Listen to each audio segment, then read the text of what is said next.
Kid in Town, author, lecturer, and nutritional supplement guru Adam Harman.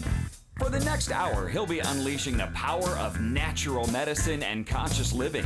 So listen up, America. It's the Adam Harman Show. Oh, we are here. We are back. You're listening to the Adam Harman Show here on 790 AM Talk Radio, KABC. You know something? We've got an amazing show today. We have a show that really astounds me even, and I've seen a lot out there. I'd like to ask you a question out there as you're listening, as you're driving by, as you're behind the wheel of your car in a passenger seat. Imagine if you could rewrite your life's story. That's right. Rewriting your life story.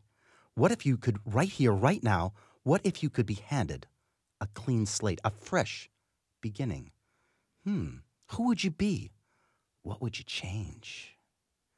We have an amazing show tonight. It's all about manifesting the life of your dreams.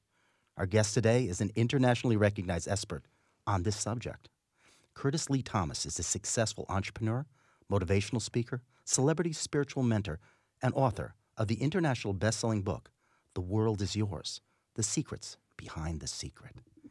He's been a keynote speaker to some of the largest venues in the world, top Fortune 500 companies, and various college campuses and universities across the globe have hosted his events.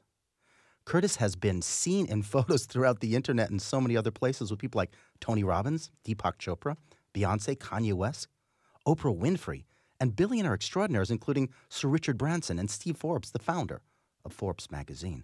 Kurtis is a business intuitive who adamantly believes that the harmonious communion of the body, mind, and spirit is the key to living a happy and healthy life.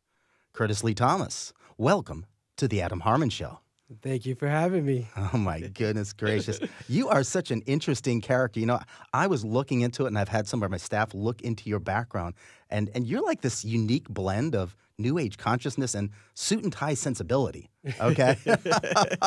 I understand. I like that. It's great. No, I read something about you. Tell me if this is true, that when you were 4 years old, you chose a three-piece suit over a toy truck for Christmas. Yeah, my mother asked me what I wanted for Christmas, and I told her a three-piece suit, and she looked at me like I was crazy.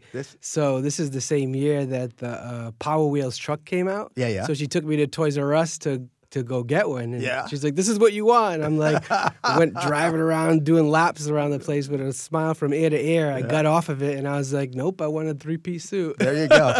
This kid meant business ever since he was 4 years old. You know, can you tell us a little about where you're from and some turning points in your life that got you to where you are today? Yeah, I'm from Rhode Island and just moved out here to L.A. Okay. And some of the turning points in my life were my brother passing away, actually. Really? Yeah. How did that affect you? I mean, probably horribly, but I mean... Oh, it was bad. I was in 7-Eleven after a nightclub, and a psychic came up to me and said, hey, your brother's here. He wants to talk to you. Wow. And I'm like, well, my brother's passed away. Like, what do you mean? She's like, no, I'm a medium.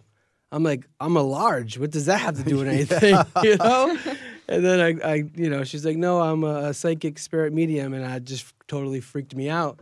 And she gave me her card, and they never ended up catching the people that did it. Wow. So I wanted some closure, and 6 months later, I contacted her, and that completely introduced me to the spirit world and started having conversations. And, between that happening simultaneously with my cousin being a big conspiracy theorist, the tin foil hat type of guy. Yeah.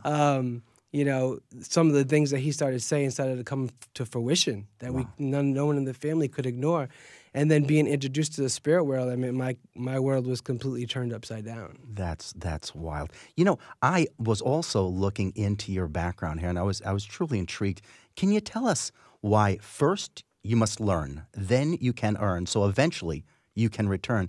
How that became your mantra and what that means? Yeah, so I've always been an entrepreneur my entire life. I came in with my DNA coded to want a three-piece suit at 4 years old.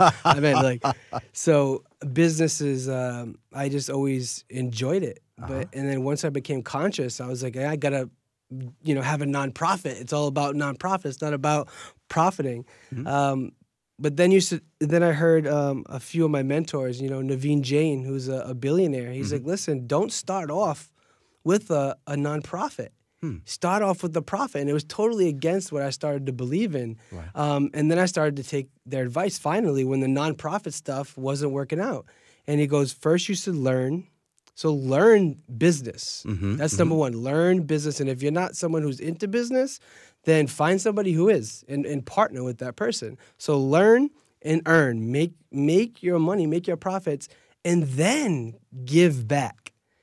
And that's where the learn, earn, and return came from. It's easier that way. I love that. I see so many individuals out there who will take a look at the world around them. They'll come up with a great idea, but they don't really understand the concept of business as it relates to really making these things work. And one of the questions I'm going to ask you maybe in the next segment is to give a little advice about that, but we'll hold off until then. Yeah. There we go. Hey, amongst your many followers in social media, you're known as the man from the stars. What's that all about? What's the significance of that title? Yeah, it was my social media name that I came up with a few years ago. And this was actually on the cusp of my spiritual awakening. And I made it my Instagram name. I was actually in Las Vegas. I don't know where. I must have seen it on like a billboard or something. And this was the time I was actually going to Colorado where I was going to meet one of my spiritual mentors. And it just signified what I was stepping into. And at the end of the day, we're all from the stars. We all come from the galactic central sun. So I just figured it'd be really brandable and marketable, for myself to let people know, hey, I'm the man from the stars, but so are you. You're the lady from the stars. You're the guy from the stars. You're the kid from the stars. We all come from the cosmos. We're all the stuff made out of stars. Yeah, we're stardust. There we go. Stardust. Gotta love that. Gotta love that. You have such an interesting background. You've also gotten into, and I love this because I'm a big fan of hers, angel card reading, okay? And you were taught by the top person in the field who was Doreen Virtue, okay? Yes. What was that experience like? I mean, she's amazing. I was kind of learning on my own, and then she had a course, I think it was in Baltimore, and I took it, met her and her husband, and, she broke it down really simple. You'd think because she's one of the top people in the industry, let's call it, that'd be all elaborate and whatnot, but it was super simple, and she just kind of broke it down, and it was great. And it was a certification course, so you get a nice fancy little piece of paper that says you got certified by Doreen Virtue. But you got to hang with Doreen Virtue, though. Yeah. That's so sweet. Yeah. There we go. So what did you get from that? I mean, was there some sort of a turning point as it relates to your interaction with her and the use of the angel cards? Well, as far as the angel cards are concerned, when you're doing cards, whether it's for somebody else or for yourself, right? Any card that comes up, no matter what it is, that's the card.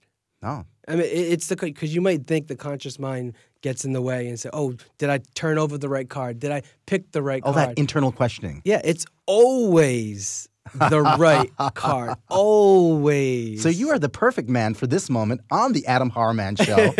And we are just waiting for the glorious wonder of you to come out, young man. But I see it spilling forth as we stand here right now. Yes, sir. That is amazing. I absolutely love that. It's so important for us here to be able to really see the truth within inside individuals that we interact with.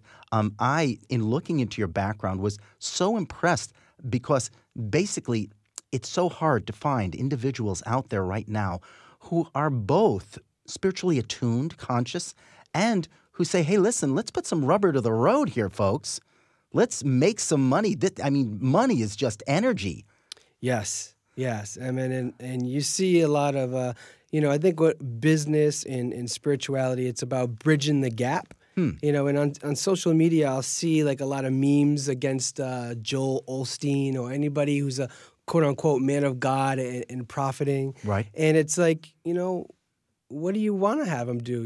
If someone's preaching consciousness or God or whatever it may be, and they're making a living, by all means, I'd rather see those people, making the millions than, let's say, a rapper, or something who's kind of dulling down the consciousness. I mean, I think this is where we have to bridge the gap and say abundance is a natural law of the universe. You know, Most definitely. You know, it's very interesting just the way you state that there. Listen, if somebody's going to make the money, it might as well be somebody who's passing out something good to help others. yeah. My goodness, there you go. There's a lot of money going around, a lot of people making for a lot of different purposes. You know, we are heading into a news break right now, so don't touch that dial. We will be back with more of our inspirational conversation with Kurtis Lee Thomas.